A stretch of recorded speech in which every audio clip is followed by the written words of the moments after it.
नमस्कार, सत श्री अकाल, आदाब। मेरा नाम मनदीप पुनिया है और आप सुन रहे हैं पंजाबी रेडियो यूएस से। मैं एक बार फिर हाजिर हूं नए बुलेटिन के साथ और शुरुआत करते हैं आज की मुख्य खबरों से। दिल्ली में विधानसभा चुनाव का बिगुल बज चुका है। आज प्रधानमंत्री नरेंद्र मोदी ने अपनी पहली रैली आयोजित की जिसमें उन्होंने आम आदमी पार्टी को आपदा बताया। वहीं कांग्रेस पार्टी ने अपनी महिला कांग्रेस की राष्ट्रीय अध्यक्ष अलका लांबा को दिल्ली की मुख्यमंत्री अतिशी सिंह के सामने कालका सीट से अपना उम्मीदवार बनाया है। इसके अलावा अरविंद केजरीवाल ने कहा है कि आज नरेंद्र मोदी ने दिल्ली और दिल्ली के लोगों को गालियां दी हैं।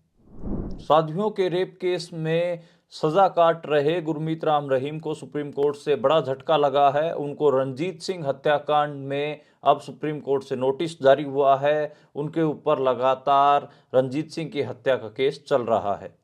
किसान आंदोलन को लेकर सुप्रीम कोर्ट द्वारा बनाई गई हाई पावर कमेटी की आज पंचकुला में बैठक रद्द हो गई है। एसकेएम और एसकेएम नॉन पॉलिटिकल दोनों ही धड़ों ने इसमें शामिल होने से मना कर दिया था। इसके अलावा कल दोबारा से मीटिंग आयोजित की जाएगी जिसमें बीके उग्राहा को इनवाइट किया गया है।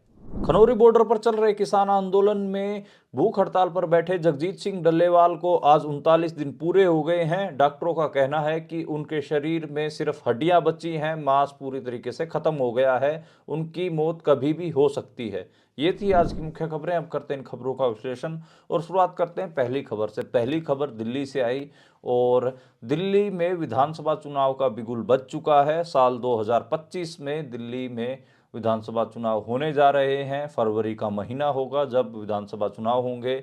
जल्द ही जो इलेक्शन कमीशन ऑफ इंडिया है वो डेट अनाउंस कर सकता है। फरवरी के मिड में या फरवरी के जो लास्ट वीक होता है उसमें कहीं ना कहीं विधानसभा चुनाव हो सकते हैं। और इसको लेकर बीजेपी और आम आदमी पार्टी और कांग्रेस तीनों ही बड़ी पार्टियां दिल्ली की मैदान में उतर गई हैं। आज प्रधानमंत्री नरेंद्र मोदी ने दिल्ली में बड़ी रैली आयोजित की रामलीला मैदान में और वहां पर उन्होंने दिल्ली के मुख्यमंत्री अरविंद के पूर्व मुख्यमंत्री, अब तो मुख्यमंत्री नहीं है खैर, दिल्ली के पूर्व मुख्यमंत्री अरविंद केजरीवाल के ऊपर बड़ा निशाना साधा। उन्होंने कहा कि जो आम आदमी पार्टी है उसने दिल्ली में आपदा में तब्दील कर दिया, यानी कि उन्होंने आप पार्टी को आपदा कहा और आपदा का मतलब होता है डिजास्टर। और उस पे ऊपर उन्होंने जो शीश महल का नाम लिया, यानी कि अरविंद केजरीवाल का जो सीएम हाउस है उसको उन्होंने शीश महल कहा। उन्होंने कहा कि कहाँ तो ये लोग झुग्गी वाले लोगों को पक्का कर देने वाले थे लेकिन खुद इन्होंने अपना शीश महल बना लिया।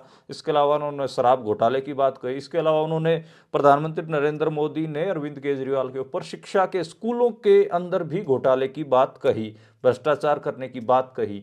तो कई सारे घोटालों का नाम उन्होंने लिया और उनको डिजास्टर, आम आदमी पार्टी को डिजास्टर कहा। इसको लेकर जो अरविंद केजरीवाल है उन्होंने भी पलटवार किया और अरविंद केजरीवाल ने कहा कि दिल्ली में तकरीबन 40 लाख लोगों को घर की ज़रूरत है। 40 लाख लोग झुग्गियों में रह रहे हैं।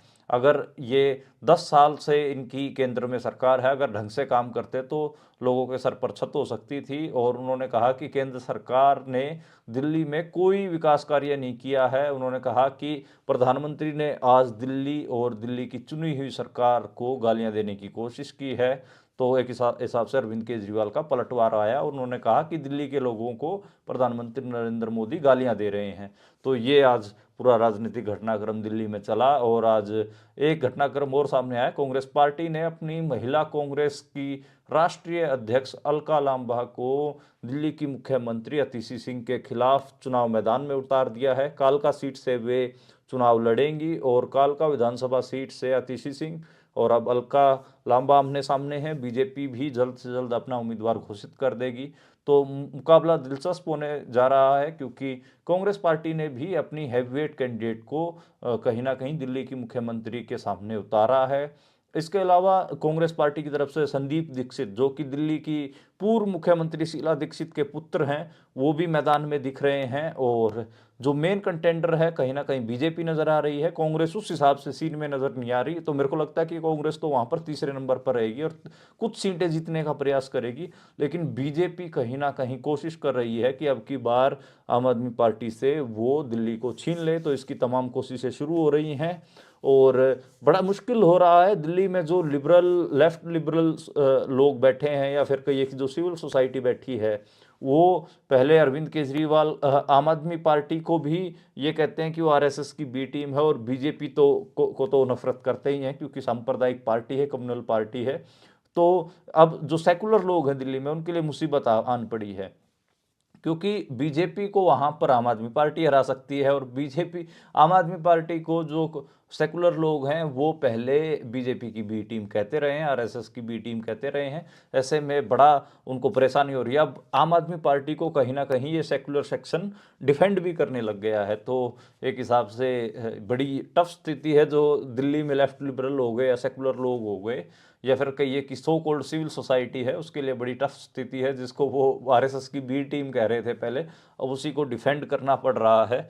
और जो अरविंद केजरीवाल की जो चिट्ठी है आरएसएस के प्रमुख मोहन भागवत को, वो भी काफ़ी उसके ऊपर बातचीत हो रही है। लोग कह रहे हैं कि आरएसएस के मोहन भागवत को उन्होंने चिट्ठी क्यों लिखी है, इसके ऊपर खासे सवाल उठाए जा रहे हैं। और भी कई चीज़ें हैं जिनको लेकर लगातार बात हो रही है। खैर, दिल्ली में जो चुनावी मौसम तो है ही है, एक मौसम और है, वो है कोहरे का मौसम।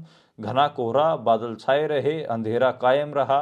और इसके बीच में जो मौसम विभाग है उन्होंने अलर्ट जारी किया है। उन्होंने कहा कि अगले कुछ दिनों तक उत्तर पश्चिमी भारत और मध्य भारत में घना कोहरा और शीतलहर की स्थिति बने रहने की संभावना है। उन्होंने कहा कि विजिबिलिटी कम रहेगी। इसके अलावा आज कम विजिबिलिटी के कारण जो इंदिरा गांधी इंटरनेशनल एयरपोर्ट है दिल्ली का, वहाँ से बहुत सारी फ्लाइटें भी देरी से चली, ट्रेन भी देरी से चल रही हैं भारत में। और तकरीबन जो टेम्परेचर है वो 8 डिग्री तक नीचे जा चुका है। और जो कोहरा है वो लगातार जो घना कोहरा है वो लगातार हरियाणा पंजाब में भी देखने को मिल रहा है, दिल्ली में देखने को मिल रहा है। और जो नॉर्थ वेस्ट पूरा पार्ट है और जो सेंट्रल इंडिया है, उसमें अब अगले कुछ दिन शीतलहर यानी कि ठंडी हवाएं चलेंगी और घना कोहरा रहेगा। और मतलब मुश्किल से सूरज अपना मुंह दिखाया करेगा, सूर्य जो सन है वो बहुत मुश्किल से निकला करेगा। तो ये एक मौसम विभाग की तरफ से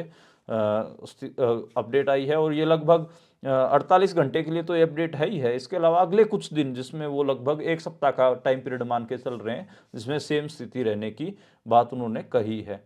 अगली खबर की ओर बढ़ते हैं। जो अगली खबर है वो राम रहीम के केस के बारे में है। आज राम रहीम के बारे में हम थोड़ी लंबी बातचीत करेंगे। लंबी बातचीत इसलिए क्योंकि राम रहीम के कैरेक्टर को थोड़ा डिटेल में समझना जरूरी है। उनको आज सुप्रीम को जो राम रहीम है, राम रहीम को आज सुप्रीम कोर्ट से नोटिस जारी हुआ है। मामला रंजीत सिंह हत्याकांड। रंजीत सिंह कौन था? उसके डेरे का मैनेजर, यानी कि अपने डेरे के मैनेजर को ही मरवा दिया।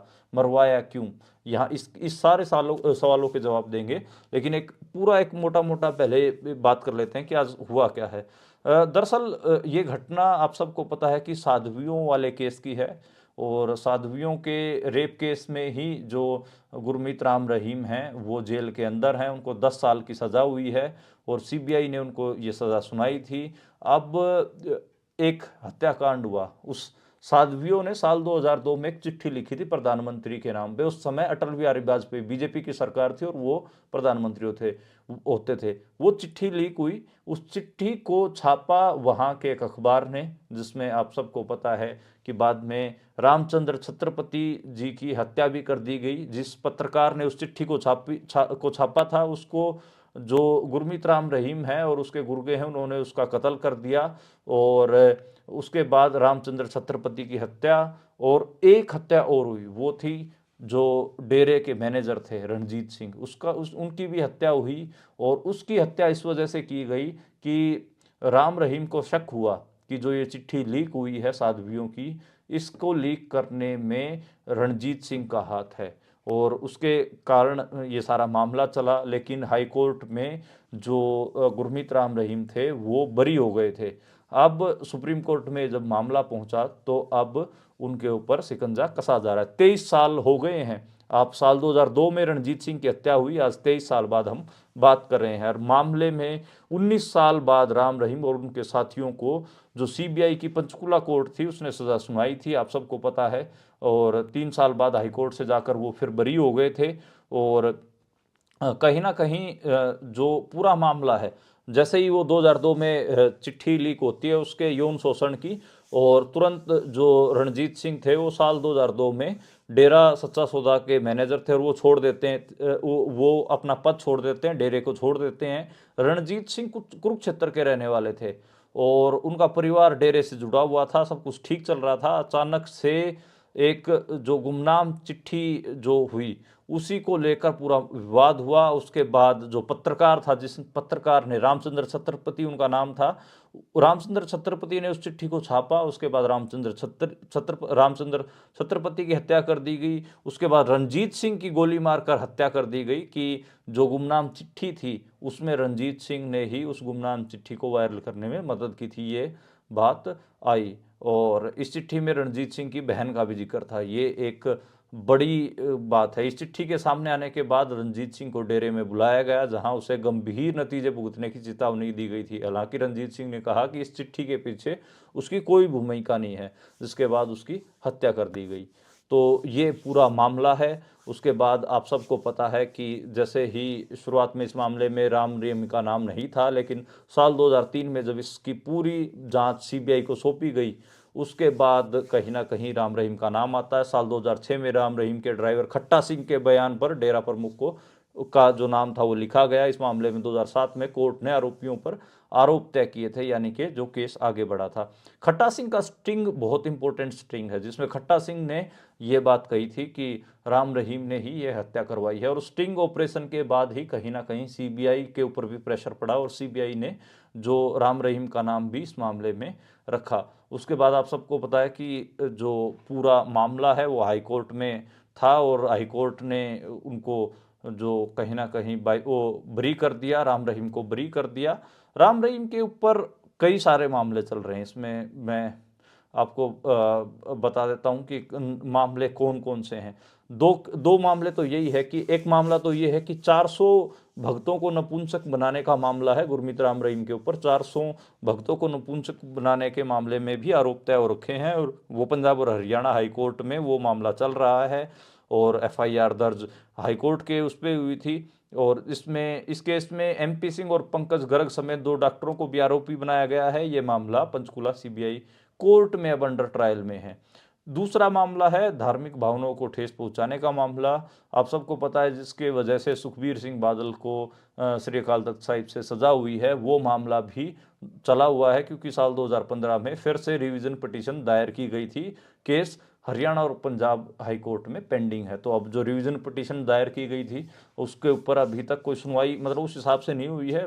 जो पिटीशन है वो पेंडिंग है, तो देखना होगा कि क्या होता है। तो कहीं ना कहीं सुखबीर बादल को और अकाली दल को लगातार 4 चुनाव में उनकी हार हो चुकी है, तो उसकी सज़ा भुगतनी पड़ी। जब गुरमीत राम रहीम को कहीं ना कहीं जो बेअदबी की घटनाओं के कारण एक हिसाब से माफ़ी दिलवाने का जो काम किया, उसके कारण कहीं ना कहीं सुखबीर बादल को भी इसका परिणाम भुगतना पड़ा है और अब श्री अकाल तख्त साहिब से उनके ऊपर सज़ा भी लगाई गई है। खैर, जो राम रहीम का पूरा करैक्टर है वो सब आप जानते हैं कि एक ढोंगी बाबा, एक दुष्कर्म का दोषी बाबा, जिसने अपने डेरे के लोगों को भी मरवाया और जिसने गुरुओं की बेअदबी भी की, उनका चोला पहनने की कोशिश की और भी तमाम आरोप उनके ऊपर हैं। और इसके अलावा जो तमाम पंजाब में बेअदबी की घटनाएं हुई या फिर जो बहुत सारे बम कांड भी हुए हैं पंजाब में, उसमें वो उनके जो समर्थक हैं, जो उस डेरे के लोग हैं, वो भी शामिल रहे हैं।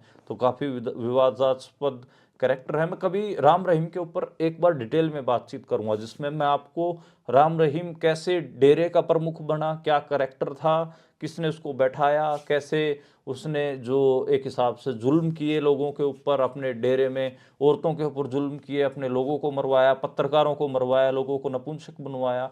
तो ये सारी पूरी कहानी है। मैं ज़रूर आपको एक दिन पूरी बैठ के आराम से ज़रूर सुनाऊंगा। थोड़ी लंबी कहानी बनेगी, लगभग 1 घंटा लगेगा इसमें। मैंने और मेरे एक पत्रकार साथी हैं, उन्होंने इसके ऊपर काम किया हुआ है, तो ज़रूर वो पूरी कहानी आपको जानू करवाएंगे।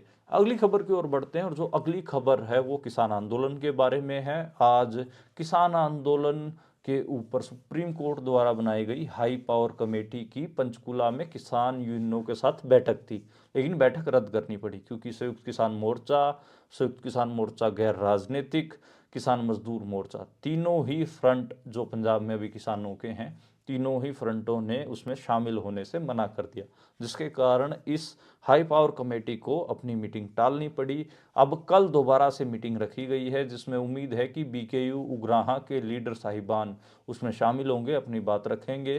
तो ये बात है। और जो हाई पावर कमेटी है उसमें हालांकि क्रेडिबल लोग हैं। मुझे लगता है कि इस हाई पावर कमेटी में की जो बैठक थी, इसमें अपनी बात रखने के लिए किसान नेता जा सकते थे, लेकिन पता नहीं कि वे क्यों नहीं गए। तो इसमें एक अलग अलग इसको इंटरप्रेट किया जा सकता है। और अब बात करते हैं जो खनौरी बॉर्डर पर जगजीत सिंह डल्लेवाल पिछले 39 दिनों से भूख हड़ताल पर बैठे हैं। उनकी आज डॉक्टरों ने मेडिकल बुलेटिन जारी करते हुए कहा है कि उनके शरीर में सारा मांस खत्म हो चुका है और अब सिर्फ हड्डियां बची हैं। वे शारीरिक रूप से काफ़ी कमज़ोर हो चुके हैं। उनका बीपी लगातार गिर रहा है। वहीं कहीं ना कहीं जो एक एक हिसाब से हम कहें तो उनको साइलेंट हार्ट अटैक का भी खतरा है। बीपी गिर रहा है लगातार, वो तो बीपी वाली तो अपडेट आपको मिल ही रही होगी।